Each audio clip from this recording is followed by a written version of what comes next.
प्यारे बच्चों, welcome to Kuku बिंदास कार्टून।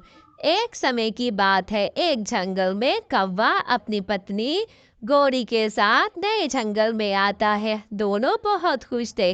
अरे कालू जी, क्या आपके जंगल वाले सारे पंछी मुझे पसंद तो करेंगे ना? मैं यहाँ पर शादी करके आपसे आई हूँ, मगर देख लेना कोई मुझे तंग ना करे। और क्या मेरे साथ दोस्ती करने को तैयार हो जाएंगे? क्या ये पंछी अच्छे हैं? आप बताएं किससे दोस्ती करनी चाहिए मुझे? अरे तुम फिक्र ही ना करो, यहाँ के पंछी बहुत अच्छे हैं, मगर शुरू शुरू में उनका दिल जीतना पड़ता है। तभी तो कोई पंछी अपने साथ आपको अपना दिल देगा, अपने साथ रहने देगा। आप उनके साथ जाया करना और सारे पंछियों के साथ जाकर भोजन ढूंढा करें। अकेले मत जाना आप। ऐसे ही कालू कौवा, बंटी और बंटी की पत्नी वहां पर खड़े होते हैं। कालू कौवा अपनी पत्नी के साथ बंटी का के पास आता है। चलो यहाँ पर पे आकर मिलवाता है। अरे देखो तो बंटी, ये मेरी पत्नी है, अभी अभी शादी करके आया हूँ, नए जंगल से शादी करके आया हूँ। मेरा तो यहाँ पर अपना पक्का घर है, मगर ये पिछले जंगल से आई है, मेरी बुआ की बेटी है। बहुत ही सुंदर है, इसका नाम गौरी कवि है तो काली मगर गोरी गोरी है ये। इसका नाम ही गौरी कवि है, बहुत ही अच्छी है, तुमसे दोस्ती करना चाहती है। अच्छा, ये तो बहुत अच्छी बात है, मुझे तो खुशी हुई है। क्या ये इतनी अच्छी है? अरे तुम कितनी अच्छी सुंदर हो। तुम्हारा पति बहुत अच्छा है, हमेशा दूसरों का ख्याल रखता है।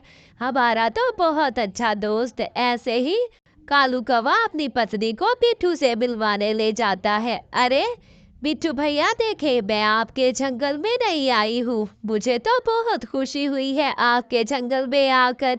लेकिन मिट्टू थोड़ा करीला था, वो हमेशा दोस्ती देर से करता था। मिट्टू भी ऐसे करता है, नखरे दिखाता है। अरे मिट्टू भैया, क्या आपकी पत्नी नहीं है? मेरी पत्नी का तुमसे क्या लेना देना? चुप करके अपने काम से काम रखो। मैं नहीं करता तुम जैसी कभी से दोस्ती, और वैसे भी नई नई आई हो, क्या पता कैसी हो। मैं नहीं करवाता अपनी पत्नी से तुम्हारी दोस्ती, जाओ अपने काम से काम रखो। और ज्यादा ताक झांक करने की जरूरत ही है। ऐसे ही का बड्डी ये का मिट्टू तोता ऐसे ही गौरी को डांट देता है। अरे कालू जी, आपने तो कहा था सभी पंछी यहाँ पे बहुत अच्छे हैं, मगर ये मिट्टू तो बहुत ही अकेला और खड़ूस है, बहुत ही ज्यादा अकड़ दिखाता है। मुझे तो समझ नहीं आती किस बात की अकड़। अरे गौरी, तुम फिक्र ना करो, यहाँ पर साथ में रानो चिड़िया रहती है, वो बहुत ही अच्छी है दिल की।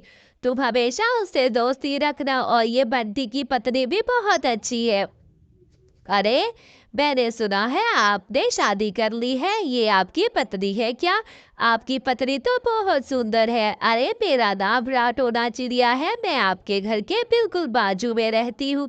मेरी एक बेटी है पिंकी, वो भी बहुत ही आपकी पहचान करवाएगी आपसे, आप बहुत खुश हो जाएगी उससे मिलकर। आप तो बहुत अच्छी है, मैं आपके लिए खाना बनाऊंगी और आपको भिजवा दूंगी। अच्छा, ये तो देखो, ये कौन सी चिड़िया आ गई है? वहां पर टोना चिड़िया की बहन टोनी भी आ जाती है मिलने। सारे पंछी कालू कौवे की पत्नी से मिलने आ जाते हैं। सब पंछी बहुत खुश होते हैं। कालू कौवा अपनी पत्नी को सबसे मिलवाता है। कालू कौवे की पत्नी भी बहुत खुश होती है। ऐसे समय बीतता जाता है, जंगल के सब पंछी एक दूसरे से बहुत खुश होते हैं। एक दिन काली कभी सोई होती है कि वहां पर घर पे आग लग जाती है। ये कैसा धुआं है, कैसी जलन की आवाज आ रही है? काली कभी उठ जाती है। अरे कालू जी, जल्दी उठो, जल्दी, घर पे आग लग गई है, लगता है जंगल में भी आग लग चुकी है। जल्दी चलो, बाहर चलो। और जंगल में सब पंछियों ने अभी तक तो भोजन लेने गए होंगे। हाँ हाँ, मुझे लगता है सबके बच्चे भी घर पे होंगे। ऐसे ही दोनों बाहर देखते हैं कि सारी तरफ आग लगी होती है। और ये देखो, किसके रोने की आवाज आ रही है? मुझे लगता है इस घर में कोई बच्चा है। ये तो टोना बहन का घर है, अभी जाकर के देख के आता हूँ कि टोना बहन की बच्ची तो नहीं है। वे जाकर के उसको बचा कर आता हूँ। तुम ऐसा करो, जाओ मिट्टू की बेटे को बचाओ और साथ में उसके बंटी के बेटे को मैं बचा कर आता हूँ। हर एक पंछी का बच्चा उसके घर में होगा।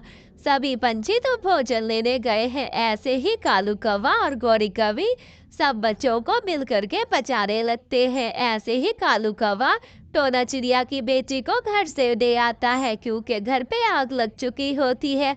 कालू कौवा जंगल के दूसरे पंछियों के घर चला जाता है और वहां पर गौरी कवि भी दूसरे पंछियों के घर में बच्चों को बचाने चली जाती है। दोनों पंछी अपनी जान की परवाह किए बगैर सब बच्चों को बचाने लगते हैं।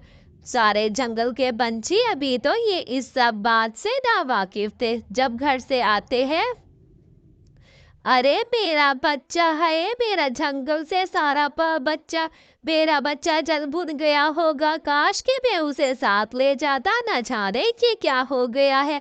जब से ये मनहूस कवि आई है जंगल में कोई ना कोई नुकसान हो रहा है। वहां पर काली कवि फौरन आ जाती है। अरे आप सब परेशान ना हो, हमने सब बच्चों को बचा लिया है। जंगल में अचानक आग लग गई थी। मेरी आंख खुली तो मैंने देखा और कालू जी ने और मैंने मिलकर सब बच्चों को बचा लिया। देखा देखा मिठू, तुम ऐसे ही इसको मनहूस कह रहे थे। शर्म करो शर्म। इसने तुम्हारे बच्चों को और मेरे बच्चों को बचाया है, थोड़ी शर्म करो।